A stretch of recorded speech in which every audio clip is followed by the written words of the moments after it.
I often wonder about the nature of reality, about our relationship to the creative force that forged the particles of our stars and intertwined them with the molecules of our bodies. Who are we? And where are we actually sitting within the architecture of our universe? Are we alone? Or is the answer simply stranger than we can think? My name is Jeremy Corbell. I seek to weaponize your curiosity, and if you're ready to suspend your own prejudice, welcome to the world of extraordinary beliefs.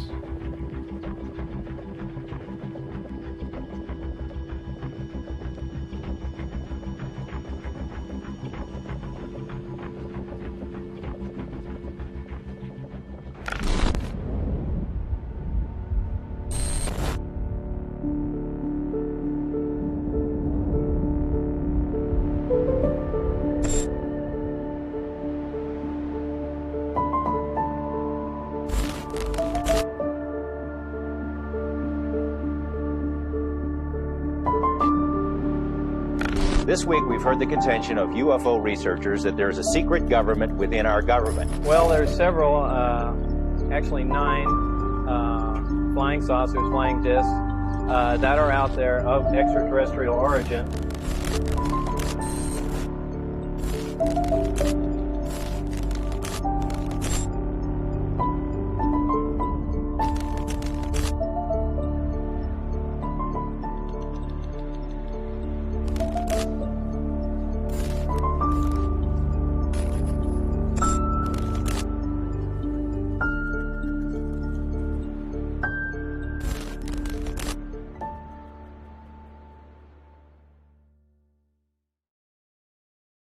Not to burst your bubble, but the Earth is not the center of the universe. At least not anymore. You are not the star of your own movie. Humans are not the top of the food chain. And fate is a fantasy. But I can't prove any of this, even if I wanted to. There is an indefinable, mysterious power that pervades everything. I feel it, though I do not see it. It is this unseen power which makes itself felt. There is an indefinable, mysterious power that pervades everything. I feel it, though I do not see it. It is this unseen power which makes itself felt. There is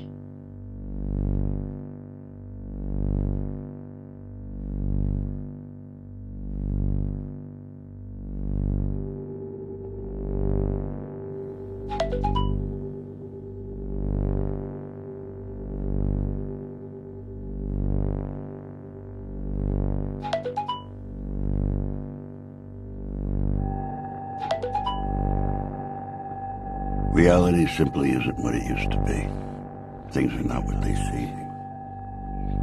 Everything around us is a mental construct. We create our own reality. Breaking that down is hard to do.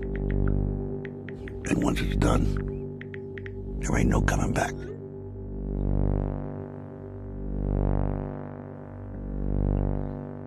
What happens to people when their fundamental beliefs, the bedrock of their understanding, explodes into a million pieces? When something comes careening from out of the blue and it messes with everything we know. How do we react?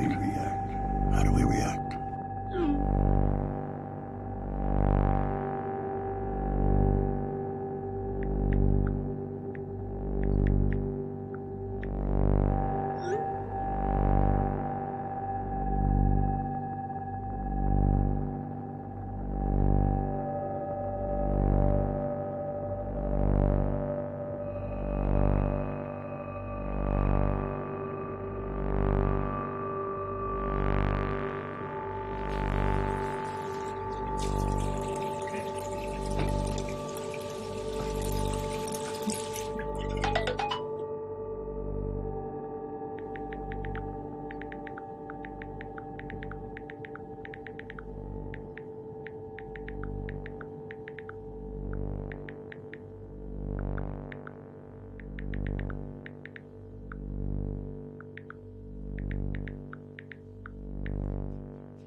There is an indefinable, mysterious power that pervades everything. Beliefs are mercurial things. They direct our lives and choices, moment by moment. They're stowaways to the imagination emporium. Harnessed to hunches, polished with proof. They're like clothing we can't afford. They elevate us, yet they're not ours to keep. We discard them when they no longer serve our needs, or we find out they weren't real at all. This story is extraordinary, especially if it's true. And it all started in the desert, just north of Las Vegas.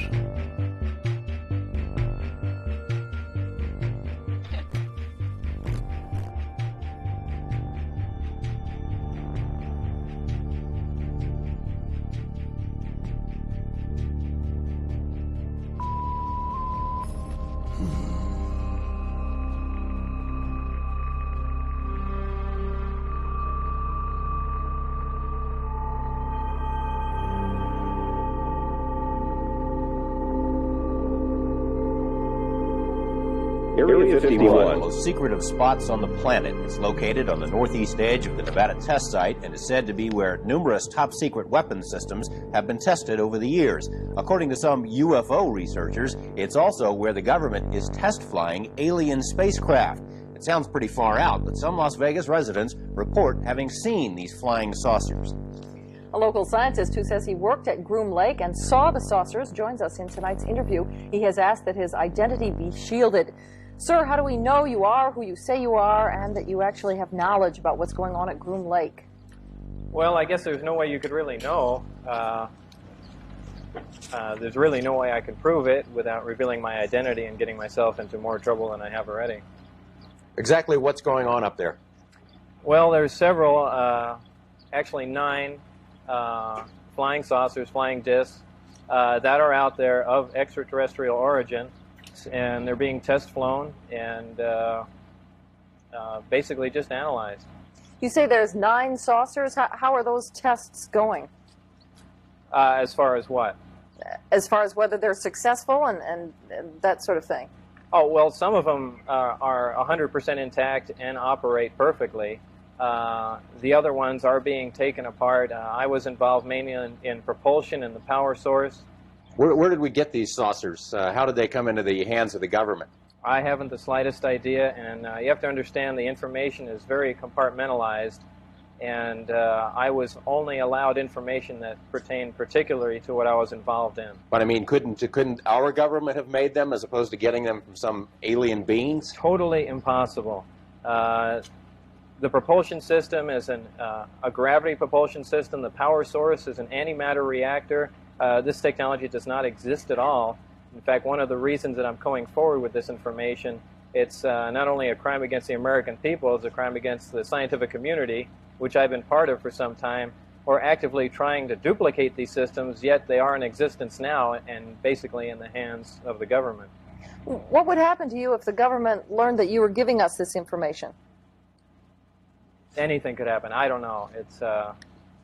I haven't the slightest idea. Well, you said you referred to getting into trouble. Have you had some repercussions already? Yeah, I've been threatened with being charged with espionage. I've had my life threatened by them, my wife's life threatened by them, and I mean, I don't know where else you can go from there. Well, we want to thank you for joining us. It's pretty interesting stuff you've got to say. Thank you. Thank you, sir. Well, more news in just a moment. Now, first we go to Dan Rather in Beijing for a look ahead at the CBS Evening News. CBS Evening News from China. We'll have extensive coverage of Mikhail Gorbachev.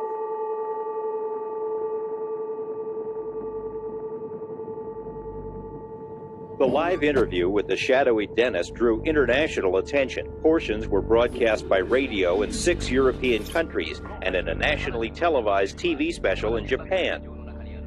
Despite numerous inquiries and feelers, Dennis has remained anonymous until now. His real name is Robert Lazar. He says he was hired to work at an area called S4, which is a few miles south of Groom Lake. At S4, he says, are flying saucers, antimatter reactors, and other working examples of technology that is seemingly beyond human capabilities. Gordon Knapp, Eyewitness News 8.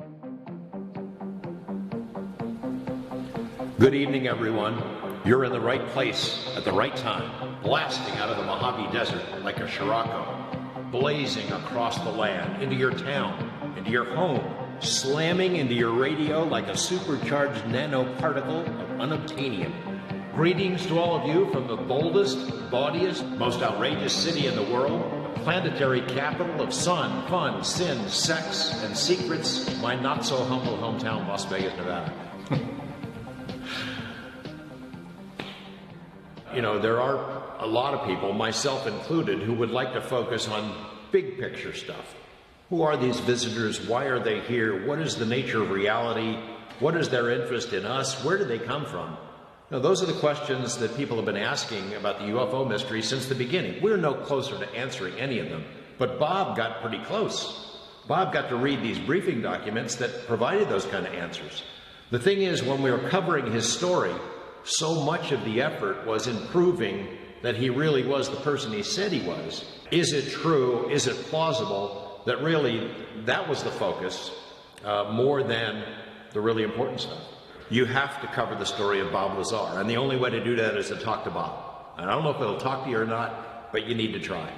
It's all going to be circumstance for you, is the moment that you approach him, the mood that he's in, what else is going on in his life at the time. You might hit the jackpot and get him at exactly the right time, and the universe is aligned, and he's willing to talk about it. But you'd have to be awfully lucky, because in general, Bob doesn't like to talk about it. I think he's very happy in his life. He's happy to have left the UFO stuff behind.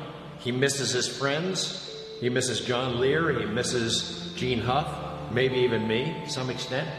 But he doesn't miss the UFO topic, and he doesn't miss talking about it, because ultimately it's disturbing. These are disturbing issues. They go to the heart of who we are as people, as human beings, the nature of reality itself. Is this a computer simulation? Are we all the product of an alien video game or some multi-dimensional movie, drive-in movie theater production or something? Big questions, disturbing answers, and Bob has never been comfortable in talking about them, never.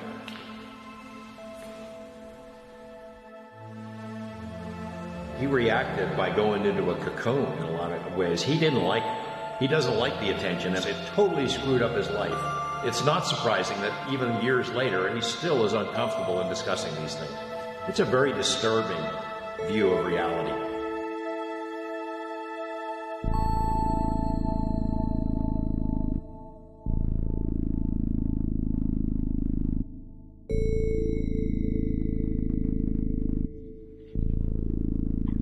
Being a young person's guide to UFOs. So wow, this looks old, man.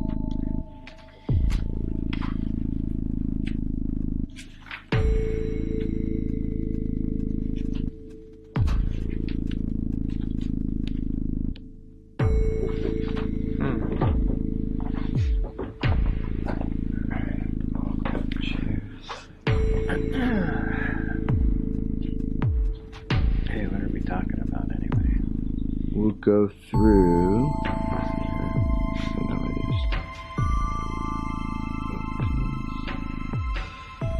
My name's Bob Lazar.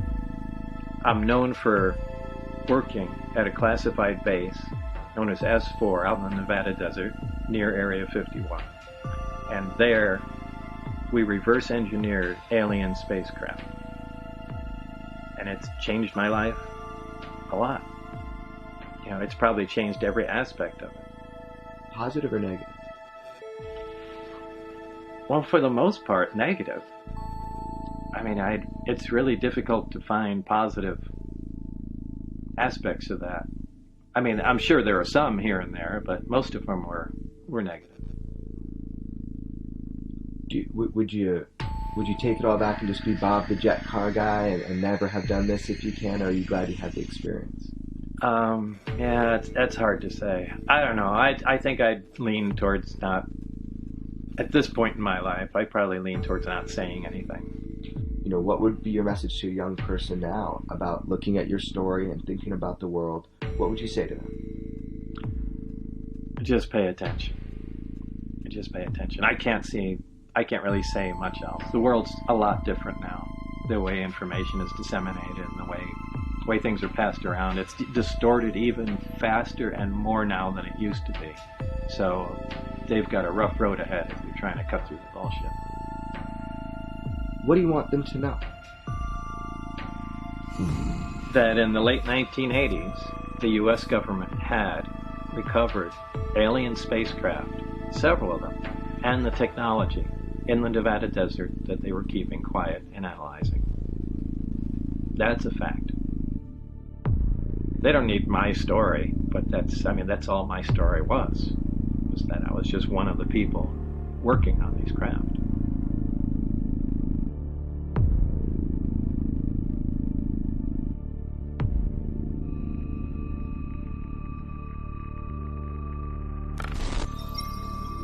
Well, fine, I'll just say everything instead of holding back on anything, and then you can edit it later on. All right.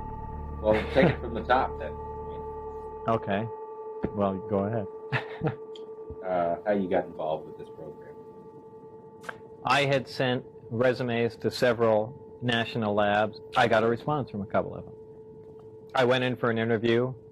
They had a job in mind, and then they continued questioning me mainly on my interests outside of work. They seemed to be really concerned about that. About things like jet cars. Right. What do you do in your spare time? You say you work on little projects. I said, yeah, I have a particle accelerator in my master bedroom and things of that sort. And some time went by and they called me back in. They said there was a senior staff physicist that was leaving this organization, and they basically interviewed me for that job. I was given a lot of briefings to read on, I believe there were 121 different briefings, and they just sat me in a room, and they had while they were going and updating my clearance to a level that they call majestic. You start reading these reports, you see some of them deal with flying saucers. What's your reaction?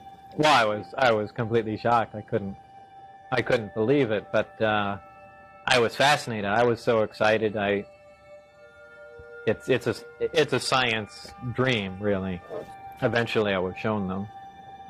One close-up, one operating. They had one of the reactors out of the crafts, which was an antimatter reactor. I was given a demonstration on how it worked, things that it did, and the physics of it. The thing they were most interested in is duplicating the reactors without using this element 115, which is, of course, impossible. They were trying to, and there have been projects before that, just trying to use a normal nuclear generator fueled with plutonium, and it was really a futile attempt. Some people are sources of gravity. Their certainty and wholeness commands our attention. We are drawn to them by a natural law that requires we don't quite understand the mechanism. But the pull is like a tide, a current you can't deny, and eventually it wears you down. Call George Knapp. Calling George Knapp, mobile.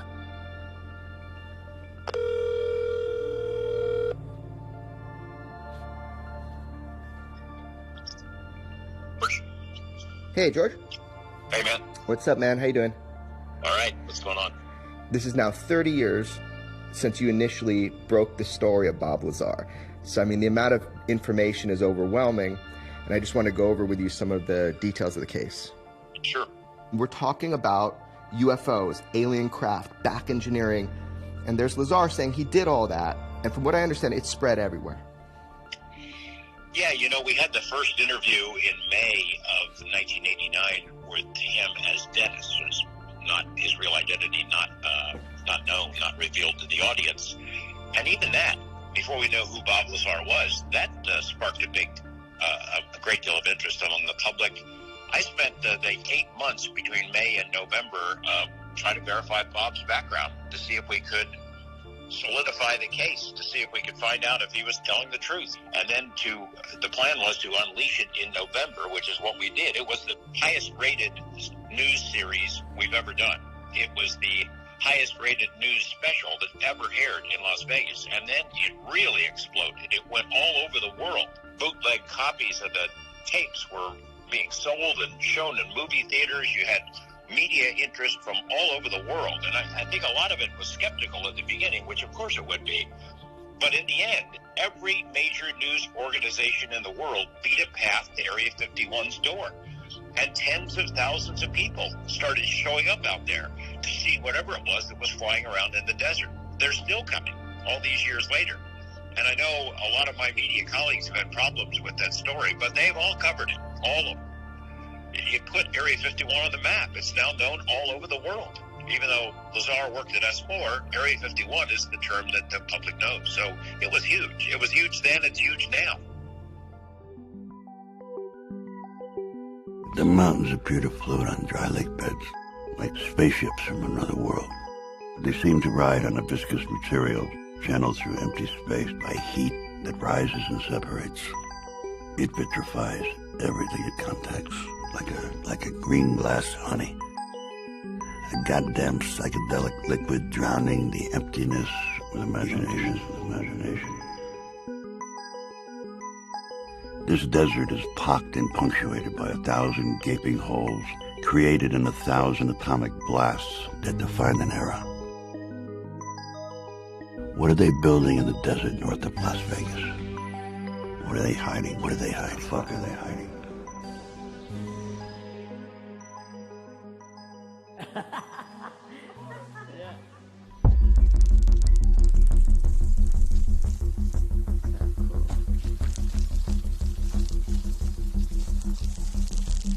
What is your name and what's your relationship to Bob Lazar?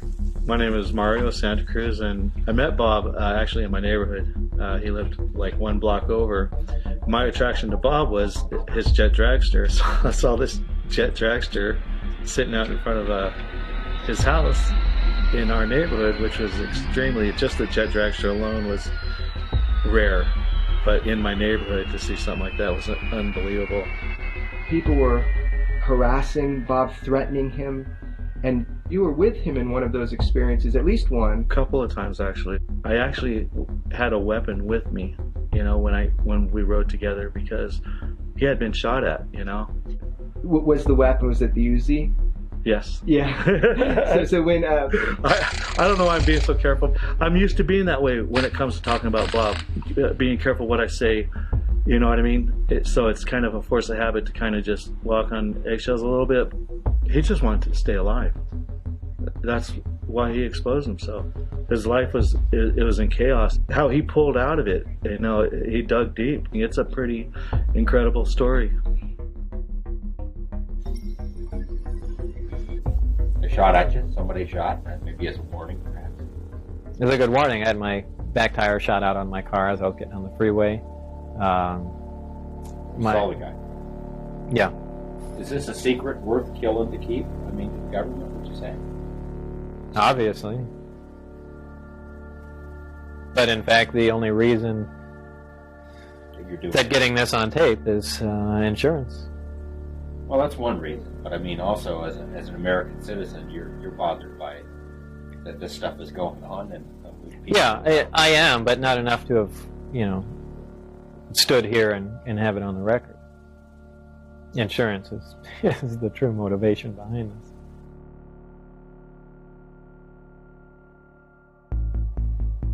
4 months old in our little apartment in Florida, and that's me holding him. Very proud mom holding him. We had a beautiful little place in Florida. Look at that. One Sunday morning, must have been about 6 o'clock in the morning, everyone is sleeping, with this huge bang. Bob had put a jet engine in the bike. At 6 in the morning, he decided to take it out for a trip.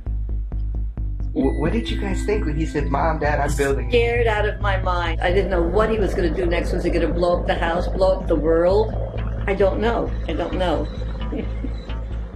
It's out there, you know? He's out there.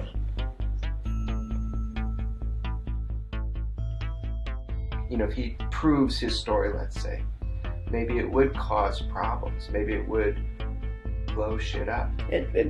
More than likely it would. So he's best off keeping things on the low, down low, really. But at the same time, he has said there is a way he could prove his story. And I want him to be happy. If vindication is what he wants, fine. But that's up to him. You believe him or not? It's a fearful thing to think that there's something out there that we don't know anything about. Are they dangerous? Can they hurt us?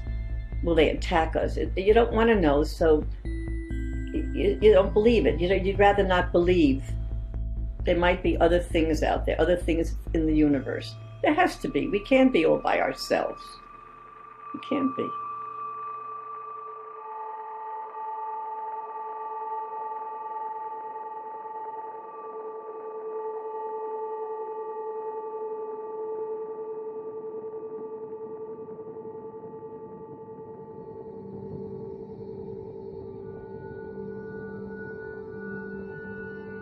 My name is Joy, and I am Bob's wife. We've been together, it'll be 17 years. what is it that you think is most misunderstood? That he really is an honest guy.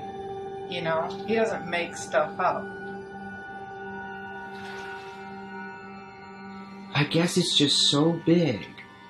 So the easier thing to do is to point the finger and say liar. Yeah, that's so sad. That's really sad. That they don't know real Bob.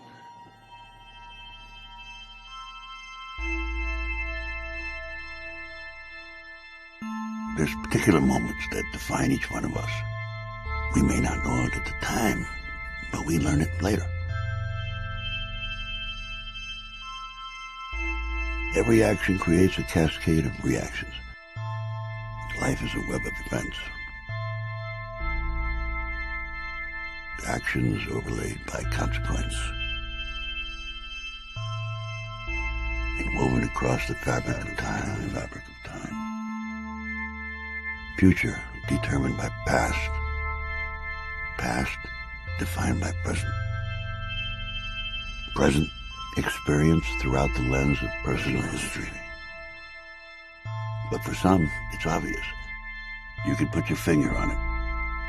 That definable, indelible moment when everything changed.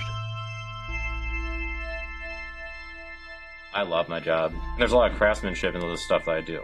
I really like working with my hands. It's a really unique job. I don't think there's any other job where you get to do this kind of stuff every day.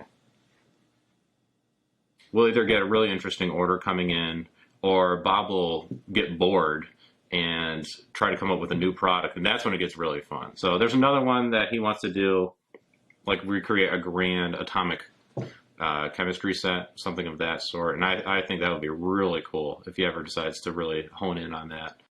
This is the Atomic Energy Lab kit. It's something from the 1950s, a toy, like a chemistry set you get for your kid. It was made by Gilbert. Chemistry is today a fascinating adventure for youth of all ages. Gilbert has made this exciting science available in safe and easy-to-understand form, made as completely safe as human ingenuity can devise.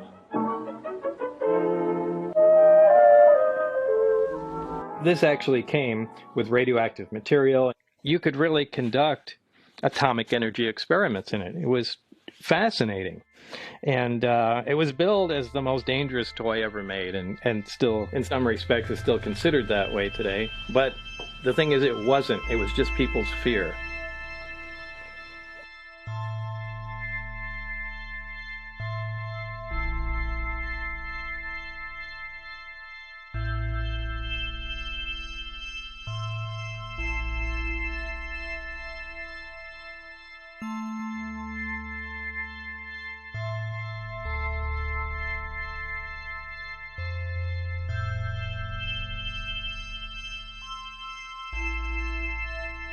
Was being completely fucking scared all day long.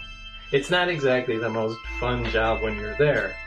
You know, almost 3 decades later, the fear drops off and you're just left with the amazement and technology that you were exposed to.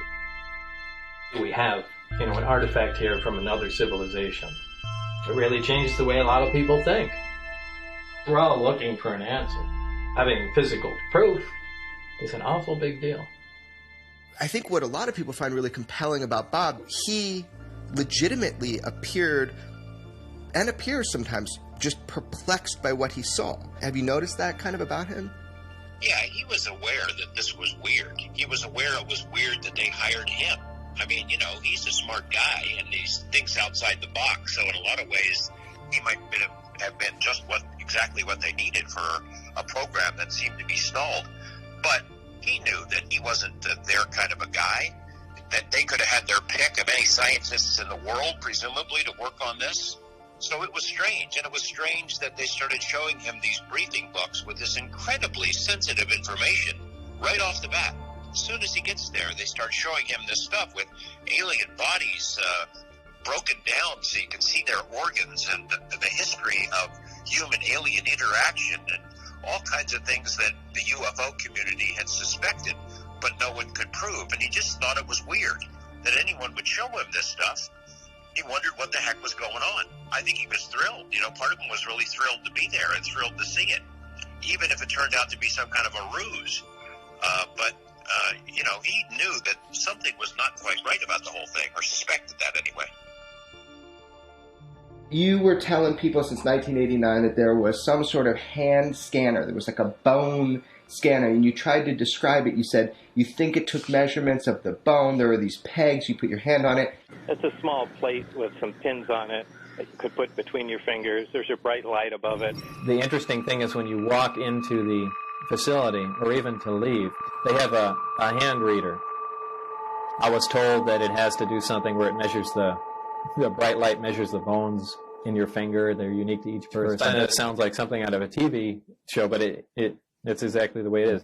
Man, I looked for that kind of thing all over the internet, never found anything. And then all of a sudden this article comes out and it says that at the Nellis Range they were talking about the stealth program, there was indeed this hand scanner that was used in these secret programs, and they just admitted or announced it publicly. And there were some photos, and I just was interested. And so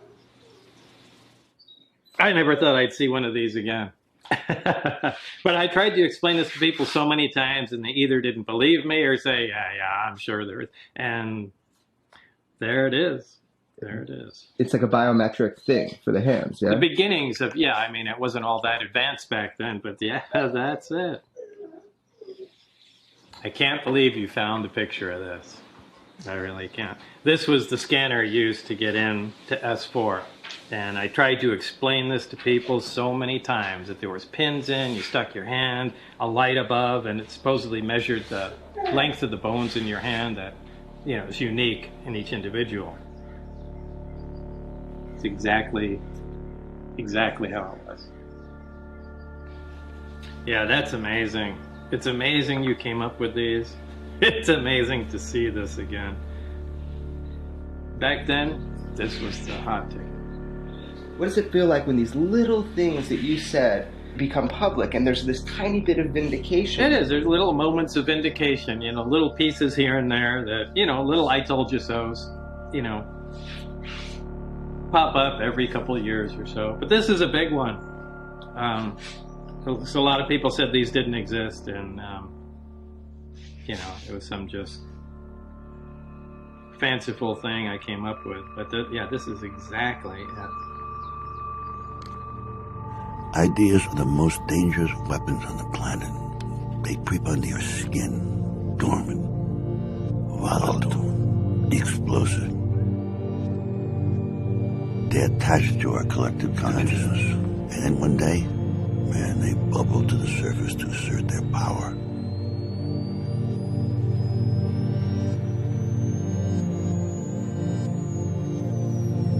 And when detonated, life is never the same again.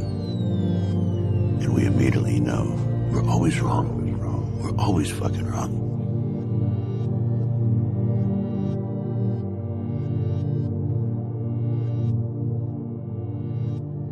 I did not believe that this should be a security matter. Some of it, sure. But just the concept that there's definite proof. We even have articles from another world, another system. you just can't not tell everyone.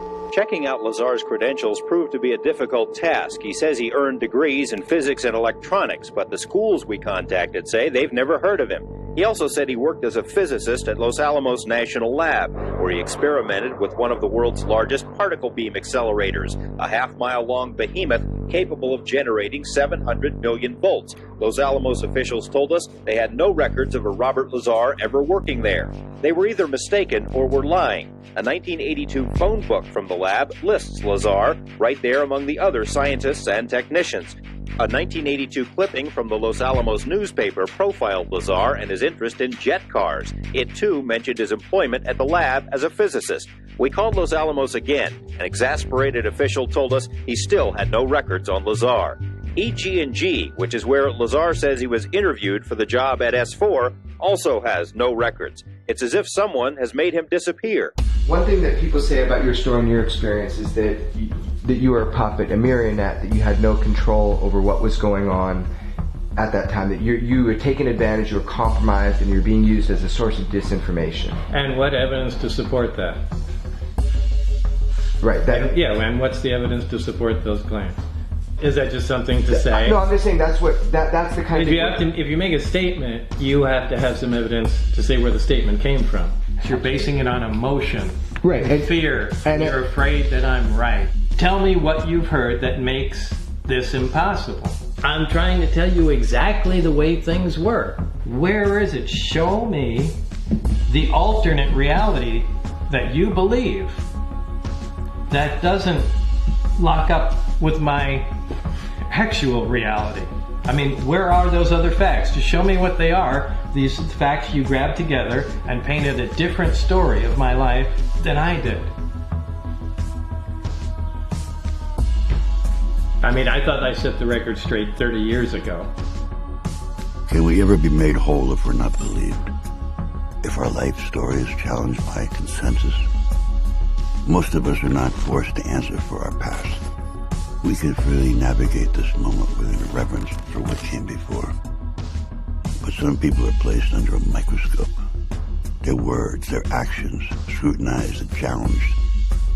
And then they're told to quiet lies. How much can a man take before he submits to the weight and consequence of distrust? Does he fade back into the shadows that formed him? Or does he lash out to carve his words into your flesh? To carve his words into your flesh.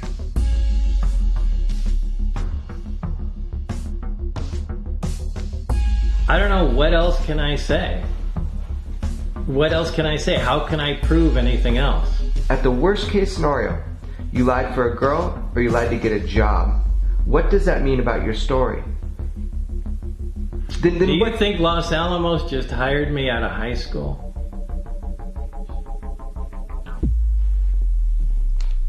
If you don't think that's possible, then something had to happen in between. I don't understand how everybody gets so caught up in the minutia. Because you can debate that stuff forever. We can go back before MIT.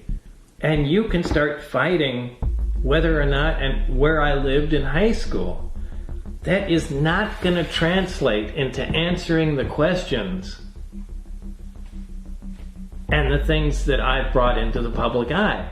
That's the important stuff. It almost seems like this is an intentional distraction. You need to pay attention to the bigger picture. If you really want to research all the other stuff, fine, go ahead and do it. But you really need to pay attention to what I'm saying. Because I have better things to do than come up with this. I'm not interested in doing this. I don't like being in the public eye. I don't got money for doing this. And quite frankly, I could make up a better lie, but I have no motivation to lie. This hasn't helped me out. What does that mean for Lazar's story that we can't prove his schooling? In fact, it was a problem. I mean, I wondered, can we go forward if we can't verify what was going on in his background? The central point for me was, if he worked at Los Alamos, that suggests he had to have an education somewhere. I think he said it to me a couple of times. You know, what do you think? They hired me right out of high school, I looked at people who knew him back then. Jim Taliani, for one, who said that, yeah, Bob went to Caltech back then. I dropped him off. I interviewed another person who also knew Bob then and said that he would drop him off at Caltech, would pick him up from the library, that if he wasn't going to school there, he sure was making a good show of it back then.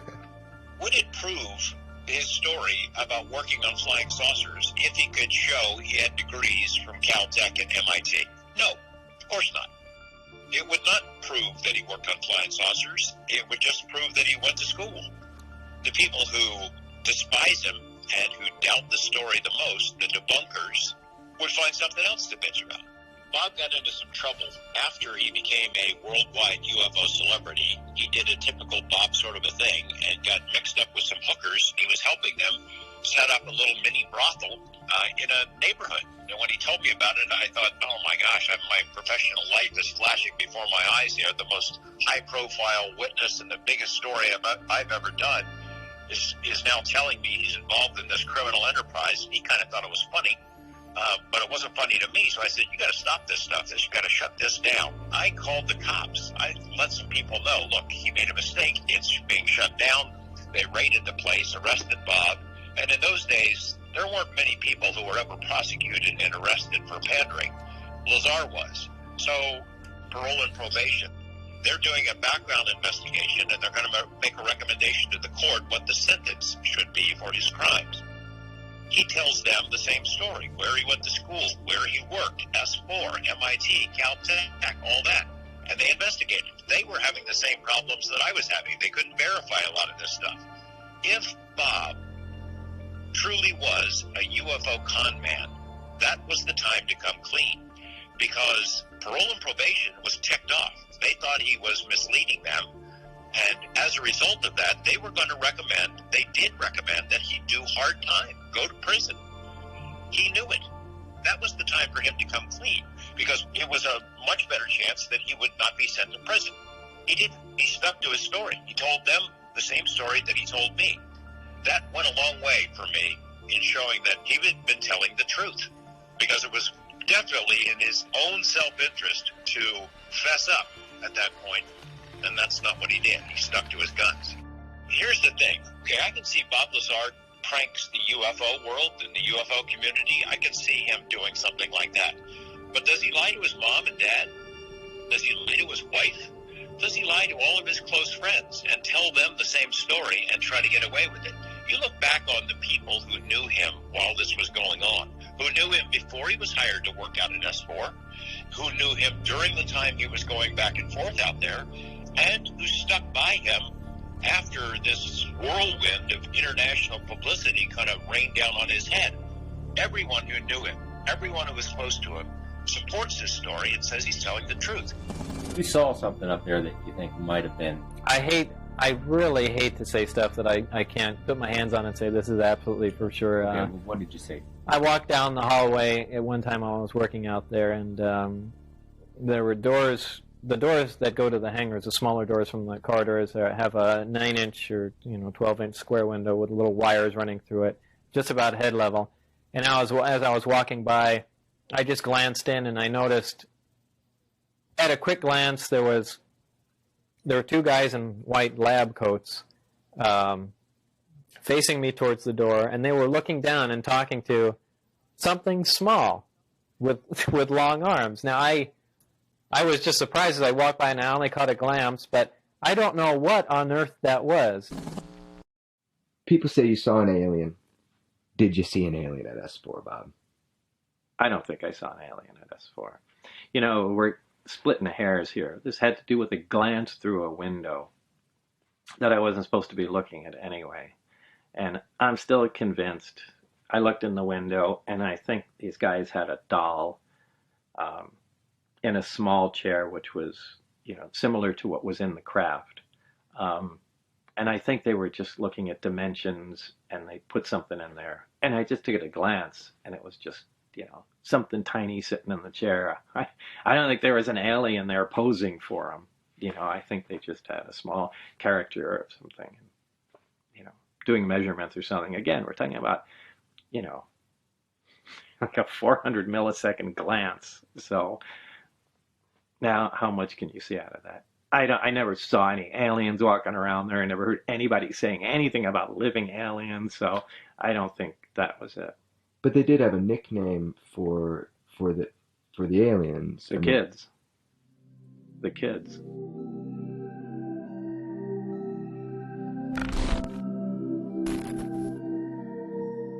Is someone else here? Maybe visitors interested in us? In our genes? In our souls? Maybe we're property, just a goddamn commodity. We're like livestock. Maybe they'd like our condors and cupcakes, the kimono or the top hat, who the fuck knows. Or maybe every single sighting of things in the sky is a product of our collective consciousness. A false hope that humanity desperately needs intervention by external powers. We've always looked to the skies for answers, instead of looking into ourselves. All right, so at what point, describe the evolution of your knowledge here? I mean, that you realize that this thing that you're working on came out of a flying saucer? Well, of course, I know that technology doesn't exist at all. Why? Well, it doesn't. Take my word for it. It's just technology that doesn't exist yet. I mean, you're talking about that science doesn't even know what gravity is, much less how to produce it or control it. And here is a device that's producing it and controlling it and using it as propulsion. So you're telling me there's a different physics. That was your job. You were working on that. The science was something we were trying to figure out. But we knew how the devices would operate. You know, for instance, the propulsion of the craft. Everything that we have, whether it's a propeller plane or a jet or a rocket, it throws something out the back, either high-speed exhaust or a large volume of air. It's an action-reaction force. The action is you throw something out the back, and it moves you forward. That's how everything works. This is the first time there's a craft it's a reactionless craft. It's a field propulsion craft. And what it does is it creates a distortion in space and time in front of it, where space actually bends. And my analogy to that has always been, put a bowling ball in the middle of your bed, and then a foot in front of it, take your fist and push down on the mattress. The bowling ball will roll towards it. And that's exactly how the craft works. It creates a distortion right in front of it, and the craft falls forward. So there's a different physics that we're not... Well, the science that explains how the technology works. I mean, it's all encompassed as one thing, alien technology and science. What is the big picture? What is the takeaway of your story after you're gone? You're not a rebel kid with a jet car at Los Alamos today. Today's a different Bob Lazar, right? Right. What have we learned? What's the message of your story? The big thing is the suppression of extremely advanced technology and the suppression of unknown science. That's it. Those two things, to me, is the only thing that's important about what was going on out there. Yeah, there's another civilization, and like I've said before, that's a crime not to tell humanity about that, but that's a separate thing. Meaning that there is something different in science dramatically that we're not allowed to know? Right. Right. That is a true statement. Yeah, that's a true statement. The fact that there is another intelligent, technologically advanced civilization, we have some of their objects. That is really the pinnacle. That there's another civilization in existence that's intelligent that we know about. And we actually have artifacts from them that can operate. So, I mean, that's a big, big deal. But in my mind, there's a lot to deal with that. However, the science and the technology can change us dramatically. It can change the way the entire world operates, the economy, everything. So those stick out in my mind as being critically important. And we have it. Oh, we have them. You don't have to believe it, but we do. And you've seen it. I've seen it. And you've touched it. I've dismantled it. After you're exposed to it, just for a little while, it begins to settle in your mind that these are normal things. Okay, 115 belongs there on the chart, and this flies, and this is how gravity works. Great. Just like someone being from the 1800s being exposed to a car for a few days, he takes it for granted very quickly. The most shocking thing was when I actually got to look inside the disc, the seats in the panel associated with them were very small. They were, perhaps that far off the ground, like something small. Now, if we had made something like that, we wouldn't have made it to fit children. It just led me to believe, with the size of the alien cadavers I saw, the size of the seats inside. Memory is a mirage and mistress to desire. Shape-shifting and ethereal, she's inherently elusive and malleable. We acknowledge her if it suits our fantasy in the moment. We fear her because she is unpredictable. Can we trust her on memories? What if we can? What if we can? What if we can? Can we return to the scene of the crime to extract hidden details and to see more clearly what we thought we saw? I was told the rhythmic shouting and the constant threats, that's a form of hypnosis. When did this happen? Oh, this happened almost immediately. They started yelling and screaming at you? Yeah. Oh, a fun place to work. Well, no, like I said, it was a terrible atmosphere to work in. But when you weigh that with what you're going to be around, and you'll basically go through anything. Yell at me, go ahead. When can we get back to the flying saucers? So you did hypnosis to try to recall details from your employment and from the physics of what you learned. Is that correct? Yeah, that's correct, with Lane Keck. Okay. And did you recall anything? Yeah, I did. I mean, specifics, things you might have missed. I basically wanted to try everything I could to prove what I was saying. So this is just another tool. You were familiar that hypnosis can work? Yeah. To recall? Yeah, and I had had it done to me before. So I had proven that, yeah, this really does do something. Let's try and remember some fine details. Or you wanted to recall some physics that you learned there. Yeah, I wanted to recall as much as I possibly could. I mean, so much went through my mind. Just imagine all the things you were seeing. And every one is completely fascinating and something you haven't seen before. It's just data overload.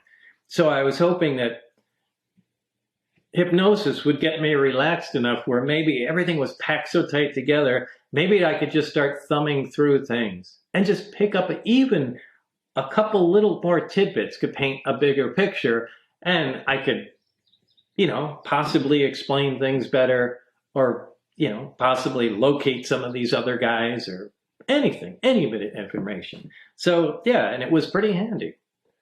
So you did recall some things technically? Yeah, technical things, and probably others, too. More and more hypnosis is accepted. However, there's still a lot of misconceptions about it. Like what? Oh, they think that you go into a trance and the hypnotist does something and you don't remember it, and all of a sudden your life changes. And that's not the case at all. There's no mind control happening. Take a nice deep breath. Close your eyes and just think relaxation. Now just think about your head and relax your head. Now what I want you to do is to get as comfortable as you possibly can and just relax completely. Now double your relaxation, and the number 100 will be there. 100. Double your relaxation, and the number 99 will come right on in. Bob, from this moment on, you will recall and remember the material that you seek, and no one or nothing, past, present, or future, will stand in your way. Bob, you will remember, because you desire to remember.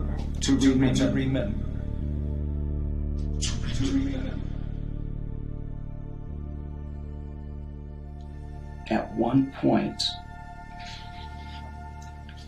he was in hypnosis. I think it was drawing a reactor. He was trying to recall what was in the books. He saw it in the book, and then I told him, well, you'll come up and open your eyes and you'll be able to draw. And he did, but it didn't mean anything to him. But it was a drawing that he drew this way. Oh, no way. But it was this way. And so afterwards, he looked at it, and he came back over and sat down here for a while. And, oh, that's because all he had to do is turn it. So that's the superconscious and literal. The subconscious takes things literal. Right, like it's like the mind is absorbing all this stuff, and then he discovers what his mind had absorbed. He's remembering. Yeah. I was writing so fast. I can't imagine what you were thinking, too, because you're discovering with them that kind of shock. What's the truth? Hypnosis is the best possible tool of getting to the truth. If a person makes things up normally, they can lie under hypnosis just as easily as out of hypnosis. But if they're really trying to get to and retrieve information, then it's the best tool that I know of. He came in to find out what he didn't know. We were able to go back, overcome the fear, and bring forth those memories.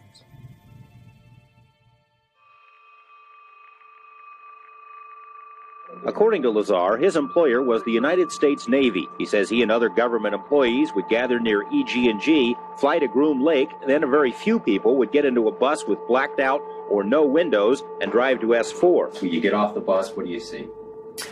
Very interesting building. It's got a slope of probably about 30 degrees, which are hangar doors. And it has textured paint on it, but it looks like sand. It's made to look like the side of the mountain that it's in, whether it's to disguise it from satellite photographs or what. He says he was never told exactly what he'd be working on, but figured it had something to do with advanced propulsion. On his first day, he was told to read a series of briefings and immediately realized how advanced the propulsion was. The power source is an antimatter reactor. They run gravity amplifiers. There's actually two parts to the drive mechanism. It's a bizarre technology. There's no physical hookup between any of the systems in there.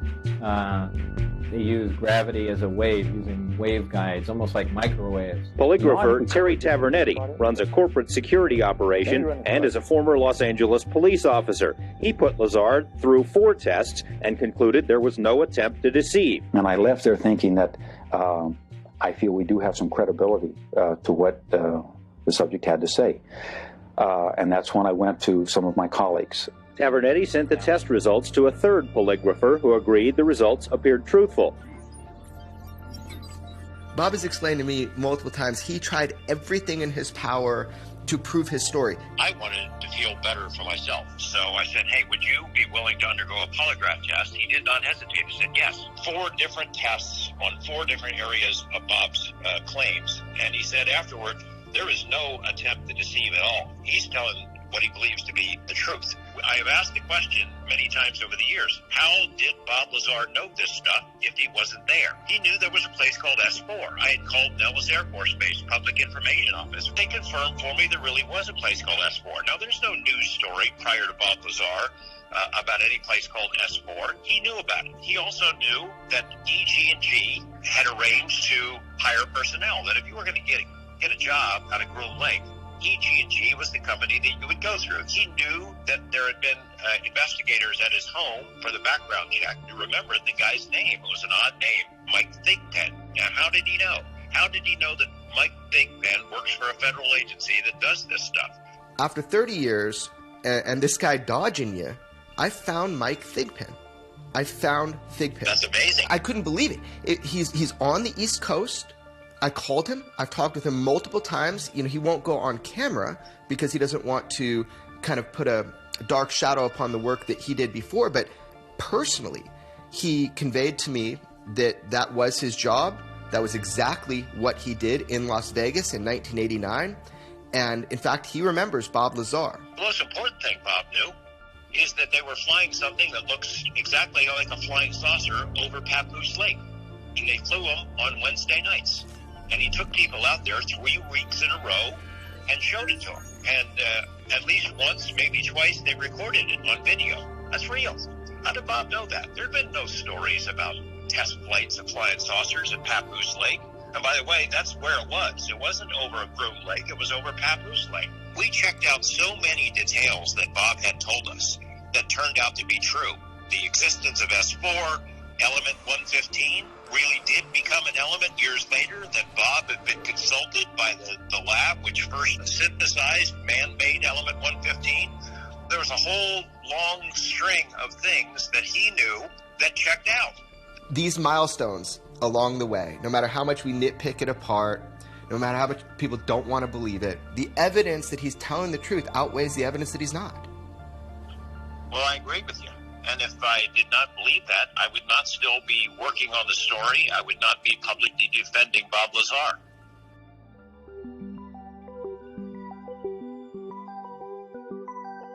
What was your function of working on this? You were doing what? What was your job? We were to reverse engineer the power and propulsion system of this craft and see if it can be duplicated with available materials. I just want to go over with you what it is that you saw, to draw it out for people, to make a sketch. As you're seeing it, as if you're there at that moment, kind of go back in the past. Something I termed the sport model. Underneath this floor, there are three large cylindrical devices. These are on mounts that allow them to completely swivel up to 180 degrees and in 360 degree rotation. Directly above each one is a small rectangular object. This is on the floor above. And these are the gravity amplifiers themselves. Looking down from the top, you'd have the center. In the very center, there is a small reactor. Surrounding this, in three equally spaced areas, are the amplifiers. So this is looking at it sideways, this is looking at it down from the top.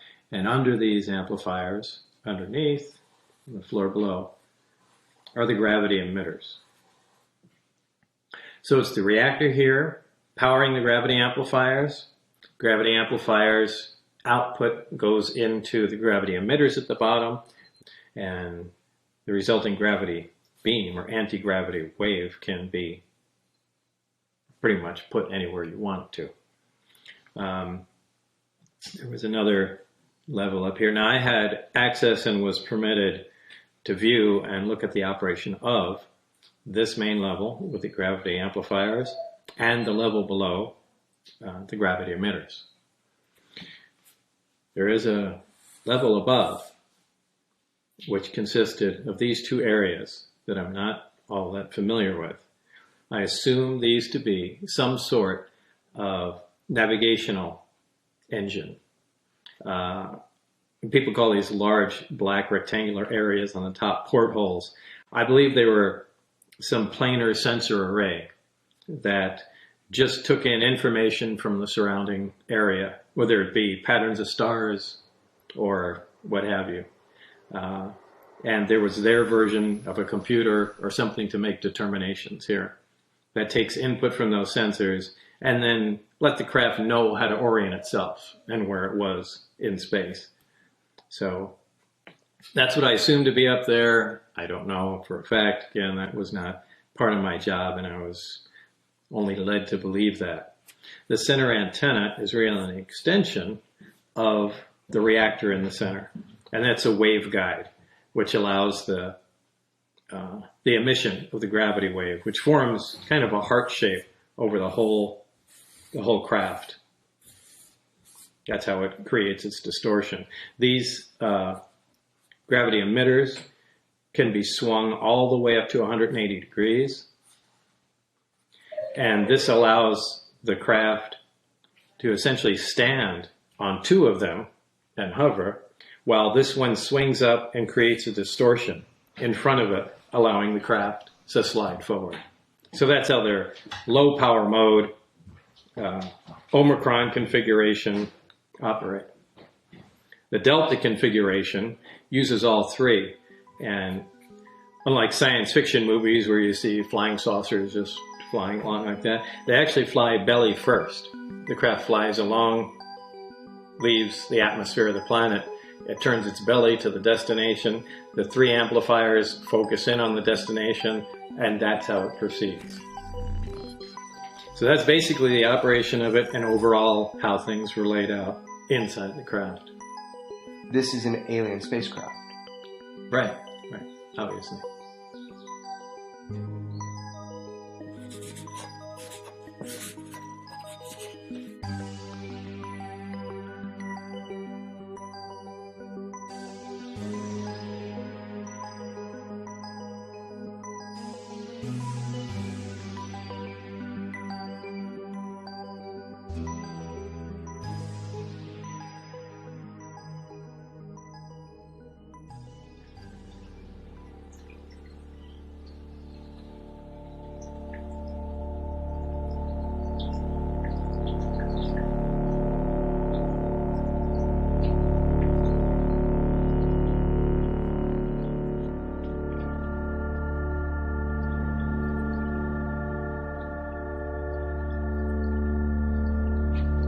Was the Albuquerque Journal. Is that your particle accelerator you had? Yeah. The guy that promised not to say anything. I won't say anything about the UFOs. The article is titled UFO Guy in Spotlight. Thanks, dude. Isn't that when, after this came in there, then the fire department, police, the zoning commission, everybody descended on our house? Yeah, I wanted to know. Here's lab supplier and controversy. Oh, look at that. So originally, the thing was supposed to be about what? What did the guy say? The article. The hydrogen car, I think. Well, the raid. It was about the raid. This one? That's why lab supplier and controversy. Oh, okay. Yeah. Okay. The raid in New Mexico. And the guy called. He said, "Hey, I heard about the raid and all that. Can I come and do that?" And then he says, "Are you Bob Lazar, the guy, Area 51 guy?" I said, "Yeah, but I don't want to get into that. This is something more important." He said, "Oh yeah, we won't even mention it. No problem." Literally, your house was taken over by a SWAT team? Yeah. Yes. Don't just send a letter in the mail or call us. Right. Have the whole SWAT team and invite themselves to our home. Hidden things are the most seductive. Secrets reach deep into our desire. They titillate and torment us, like a ticking clock or a distant alarm with no origin. They agitate us and force us to react. They endanger our complacency. There is a missing element to your faith, but that's the nature of faith. That there is something out there that offers the promise of salvation. Your call has been forwarded to an automated voice messaging system. At the tone, please record your message. Hey, Jeremy, it's Bob Lazar. Listen, I have something to ask you. Something's really come up that's important. If you would text me and let me know when is a good time to call you. I don't want you to call me. I just need to run something by you. Okay? Thanks. Bye.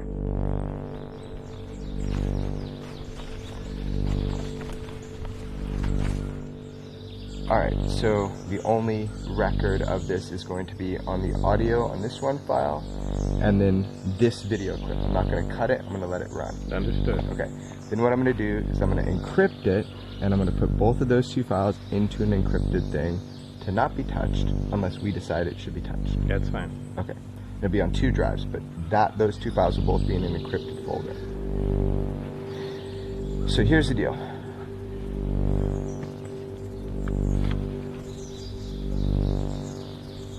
Did you ever get a piece of element 115 out of Los Alamos? I don't know how much monitoring they do with me. I'm sure it's virtually none after all this time. Hold on the one same second. thing. Hold on 1 second. Let me. Do you have your phone on you? Yes. Let's at this point take our phone. Let me just throw them. Let me put them in the ground over there. I'll turn mine off.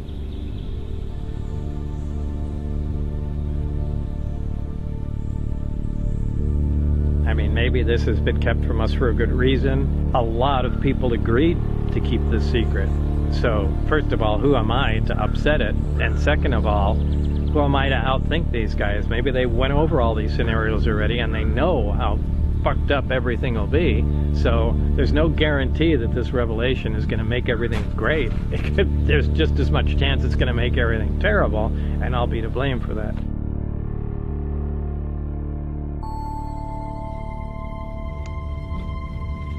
They identified themselves as FBI, and they said, "You're Bob Lazar, right?" And then, one of them got on the radio saying, "Yeah, he's here." Apparently, they also had my house staked out, and they were deciding whether or not to go there. The conveyor belt of vehicles and agents and police did not stop. The whole thing was like a Twilight Zone episode. They came in and then they said, "There'll be a few other people coming here. Just got a couple questions to ask you." In a short time, the street filled up with vehicles and the building completely filled with agents. It was really something else. Did they identify themselves initially as... Yeah, it was FBI, identified themselves, then came in state police and a few other agencies. I don't remember who, but there were a lot. Awful lot. Standing room only in the building. It was crazy. Yeah, they had like a forensic truck. They had a bunch of different agents. They gridded off the building. I mean, obviously they're looking for something. Yeah. And what they said, they were looking for some paperwork, an old order from 2 years ago about a customer that, ordered some potentially toxic material, which they could have called for. But this was certainly way over the top. I looked up to select the right key, and they were right beside me. It was quite surprising, considering you could see all around here, and there would generally have to be a vehicle or something somewhere. But I just pulled up, got out, picked the key, and then they started talking from behind me. I thought that was really strange. Of course, it got much stranger as the day went on. What got stranger about it? Well, just the sheer amount of people that came, agency after agency. And I mean, they had computer experts here going through, all the computer equipment we had here. They had people sectioning off the building, labeling it in cubic meters so they can search each one. What they were looking for was just an order form. So, very strange.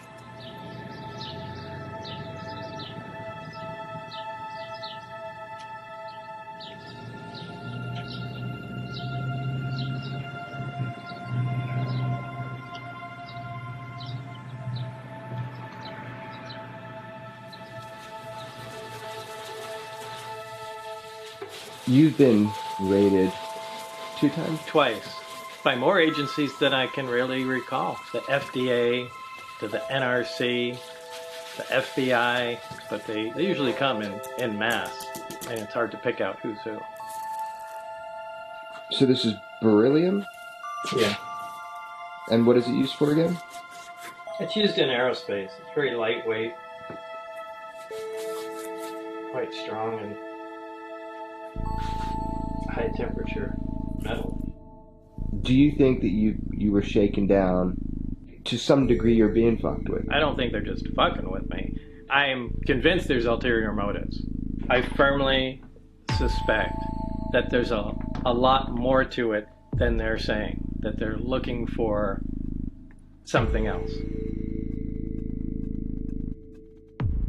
What they're supposed to do is tie you up, put you in the middle of the room, have everyone watching you so that you can't, collaborate a story or, try to trick them or whatnot. So they just kept us all in separate rooms. There's bomb squad, computer squad, I think they have like a biological hazard squad, hazmat squad, maybe the full gamut, because they had no idea what we had in our shop or like what we're capable of, or are we going to retaliate or anything like that. So it was pretty much like the full Michigan FBI was here. I mean, they had the van, they had multiple cars lined up, so. I mean, in looking at Bob's life, there's always this suspicion that there's something more going on shaking him down, because he had that experience before. Yeah, so this is the second time that I know of that he's gotten raided. So he's always had like this kind of knowledge that there's somebody watching. No matter what he does, there's always somebody watching you. And it does have to be related to the Area 51 stuff and all that. They kind of put him on the list. I think they do like toying with him and keeping an eye on him. But I don't believe that it's like they're opening up a 30-year-old file and they're like, all right, we're going to crack down on the Bob story. We're going to find out if what he has, what information he's got. I don't think that they're necessarily doing that. But I do think that there's like a culture maybe within these agencies of they know who this guy is, and they'll have, they'll look for any reason that they can to kind of, poke him with some thorns and make sure that he knows, who's watching him. I believe that. It's too coincidental for it all to be just, just some luck of the draw, basically. Like there's something going on.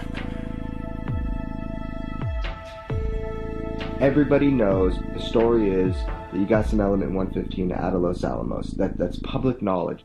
Something you said a while back. Do you think that what happened had to do with that? We're not going there.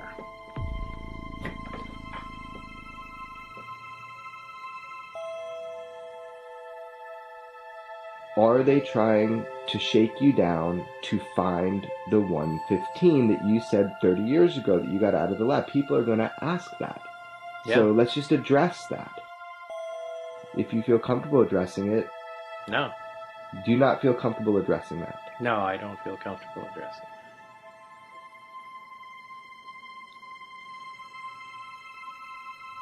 You would think after 30 years, who cares what I have to say?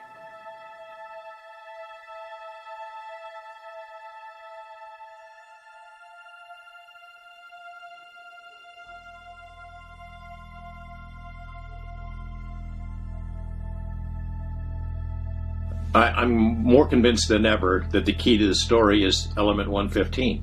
If you could get to that piece and have it independently analyzed, I think it would prove beyond all question that it came from somewhere else. We didn't make it. And it would go a long way toward establishing the story that was told by Bob Lazar as truth. So I think about that a lot. I think about the cloud chamber experiment. I get a lot of emails from people who say, oh, God, where's this video? You owe it to the world to show this video. Cough it up. And I tell them, look, I've looked for it. I've got all these boxes of crap and stuff and tape and news clippings, and I've looked for it, and I can't find it. But when somebody like you comes and talks to me about the Bob Lazar story, it gets the juices flowing again. I can't help it. I'm human, and right now I want to go find that tape. I went through every tape that Bob had in his personal home archive, and one of those tapes on the outside in tiny, tiny little scribble said cloud chamber.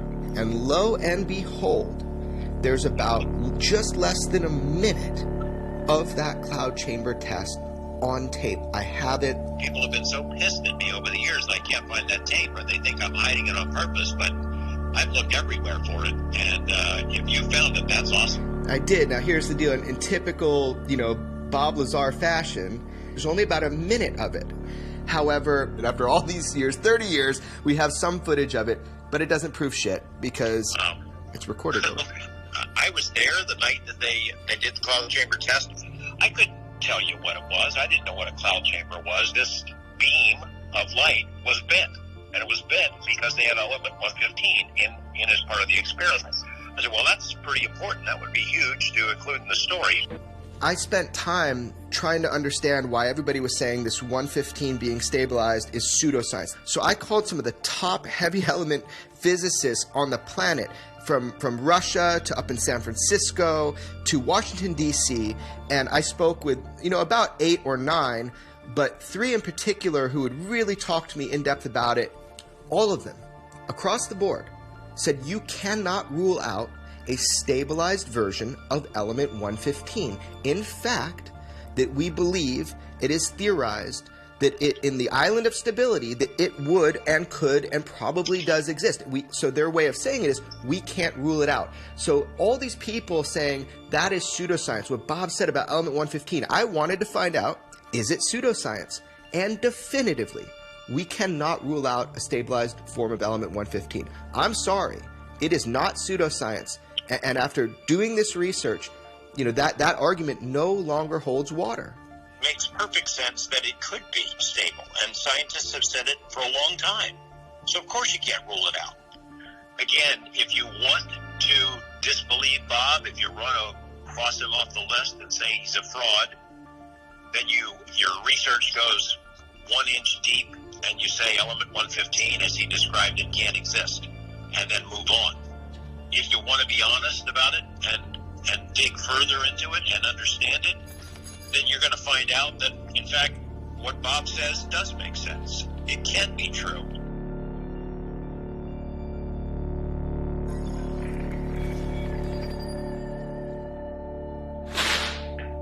Element 115 was what we would call the fuel, what provided the power for the reactor to work. What happens with gravity and 115? Element 115 affects gravity. Element 115 produces its own gravitational energy. It had a very specific manufacturing technique. I don't really know how that information came to be. Its code name was LA 1000. That's what it was referred to off-site. Its purpose was supposed to be, again, this is just a code and deception, was supposed to be an advanced armor. So it's an unusual material, so now we can take it to a national lab. This is LA 1000 classified material. It's a very advanced armor. That takes care of all weird questions. So, you immediately start operating on lies. This fuel is in the form of just a 3-dimensional thin triangle, little rounded edges. It's somewhat copper in color, that reddish brownish. The way this is manufactured is really critical. It's not just cut out of a heavy sheet of material. A cylinder of this material is taken. This is machined into a cone. So this is, the outer part is shaved off using a lathe or something like that until you have a 3-dimensional cone. Once you have the cone, it's sliced like this. And these slices become that. Now, even this starting piece, a solid cylinder, is not even a solid cylinder. It consists of many discs stacked up. And these are fused together to produce that. And all of these steps are necessary to produce a successful triangle that brings fuel. So actually, if you were to look at how this came to be, this would actually be pieces of all these discs that were cut at unusual angles. Now, apparently, if you don't do all this, that doesn't work. So, unfortunately, that's the extent of my knowledge on this.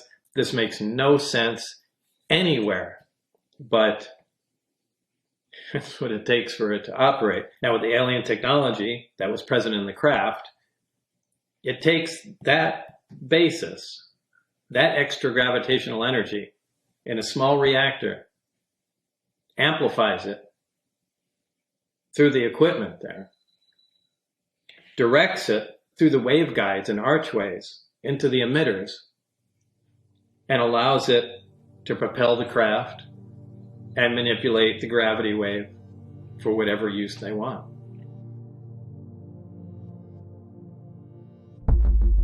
How can this be true? I don't believe a word of this. Do you expect people to believe this? No, I'm not going to change anyone's mind. That's not my intention.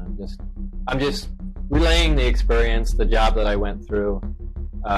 It is a fantastic thing. It's a fantastic story. But it's true. It's true. These crafts came from another, not just another planet, another solar system entirely, extremely far away. And they're here.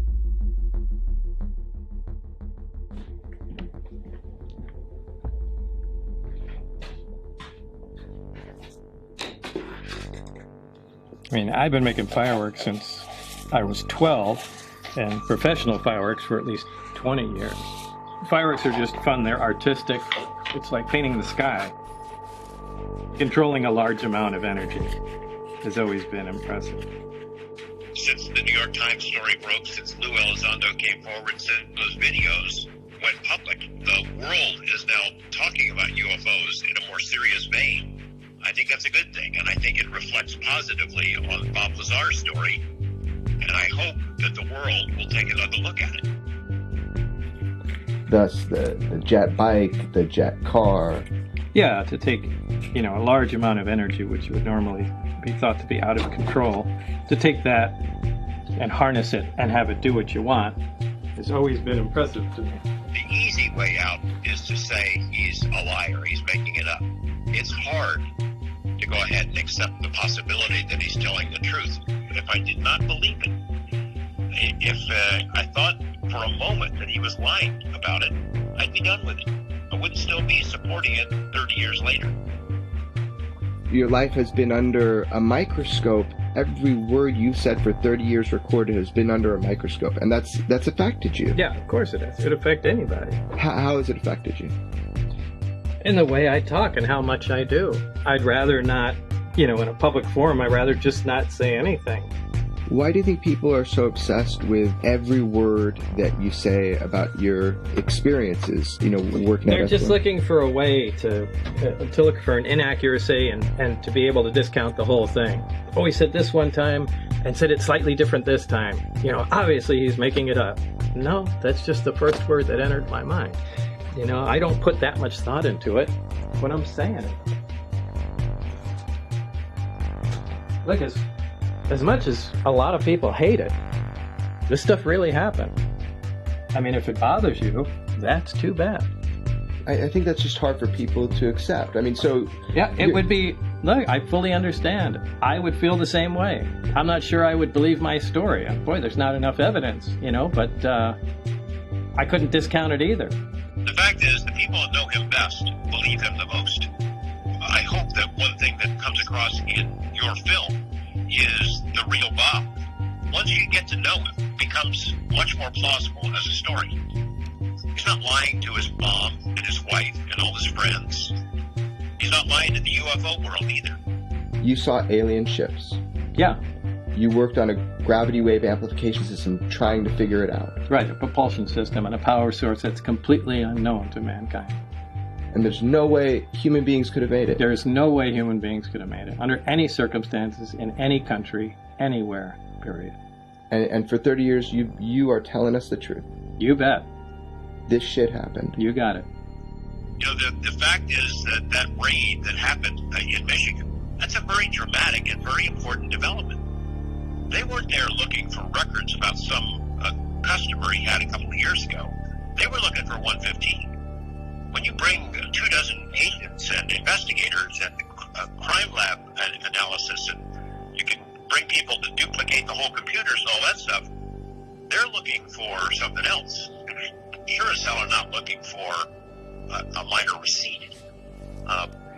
People may not believe that 115 is real, but somebody does, because that's what they came to look for. You know, if you want to cross it off and you don't want to believe it, fine. I don't care anymore whether people believe it or not. But Bob's telling the truth. And once you realize that, it changes everything for you. It changed everything for me.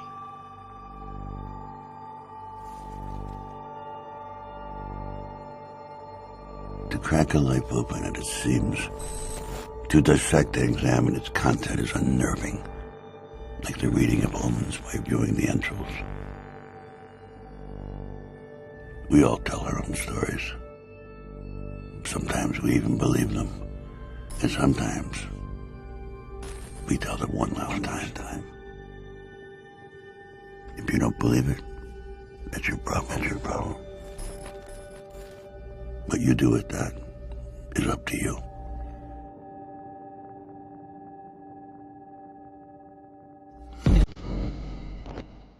Well, I am telling the truth. I've tried to prove that.